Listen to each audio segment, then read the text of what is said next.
and I'm from Pepperdine University, located in Malibu, California. And I will be presenting for my team.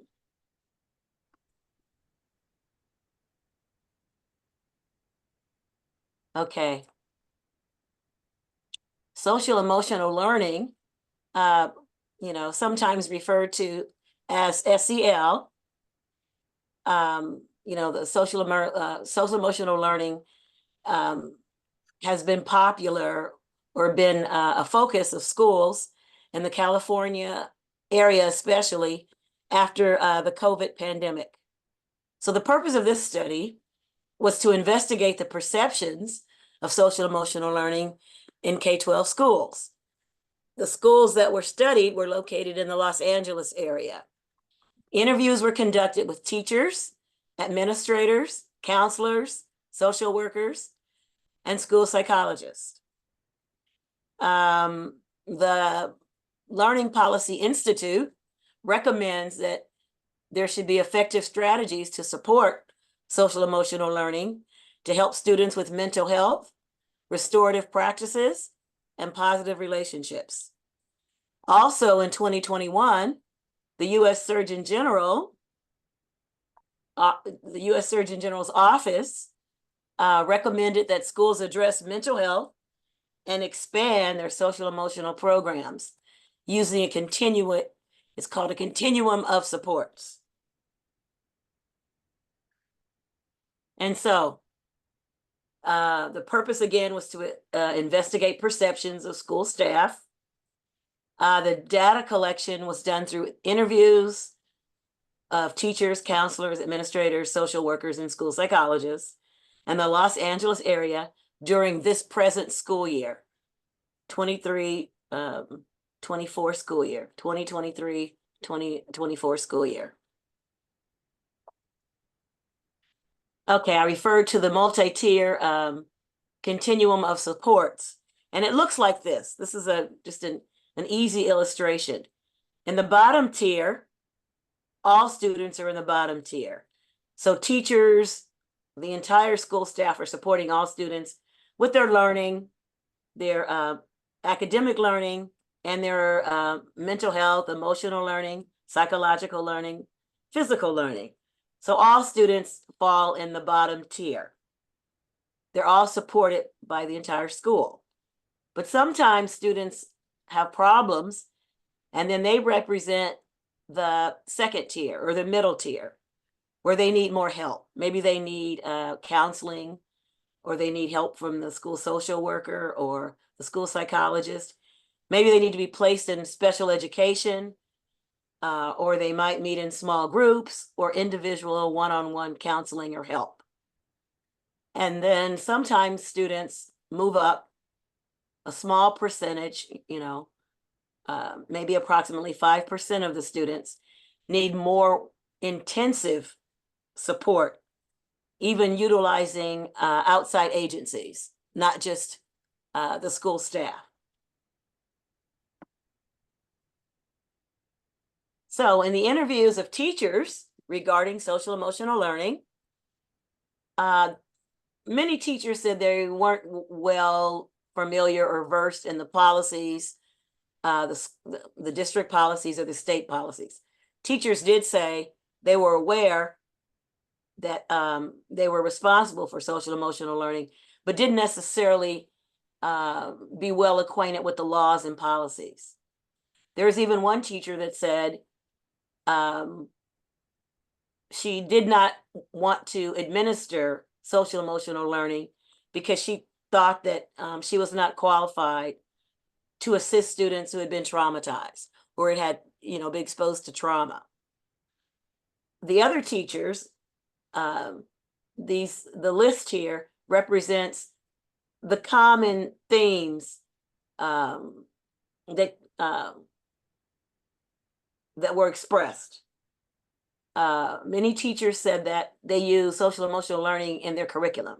It's easy to use social emotional learning, for example, in literature or reading or language arts, because students can read stories, they can use a curriculum and learn about appropriate behavior, how to be cooperative, and use collaborative activities.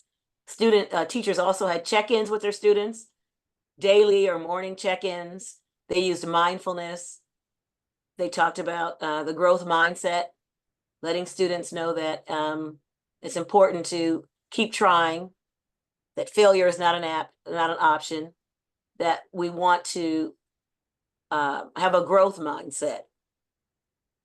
Other teachers use fun activities to lighten the mood, and they use feeling activities.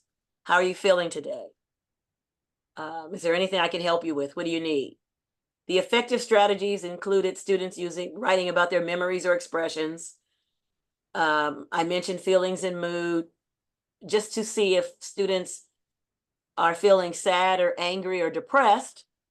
And if they are, they can be referred to that tier 2 group, which would consist of counselors or school psychologists.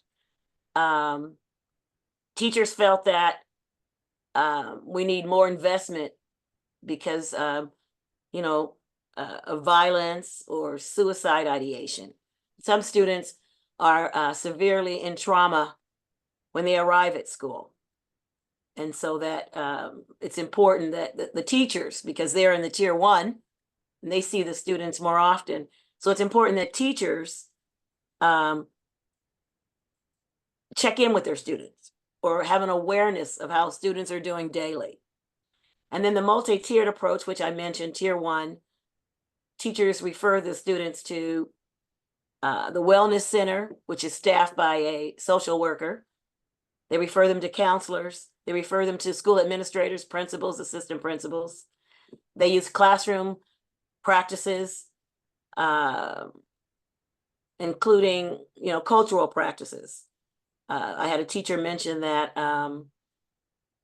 sometimes African-American students or Black males need different types of support. So the culture is important. The teachers collaborate with counselors, their department, their grade levels. They are in training, but request additional training, and that they felt that teachers felt that the school needed to invest in more social workers, more psychologists, and lower the caseload for counselors. Administrators also are involved in social emotional learning, because if the students are having positive social emotional learning or positive interaction with other students and teachers, it improves their academic success. So in other words, addressing the whole child, the needs of the whole child, not just the academic needs. So administrators provide social emotional learning through professional development or training, restorative practices, rather than punitive practices, having students learn to control their emotions, learn to own up to their inappropriate behavior, learn to use conflict resolution. And then second step is a program that's used in many of the schools.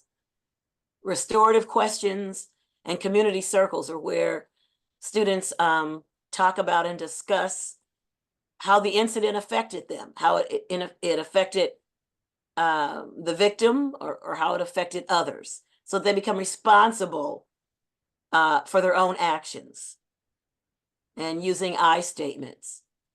Improvement is needed in community building, according to the administrators and principals.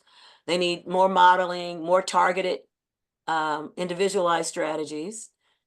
The administrators, they investigate problems.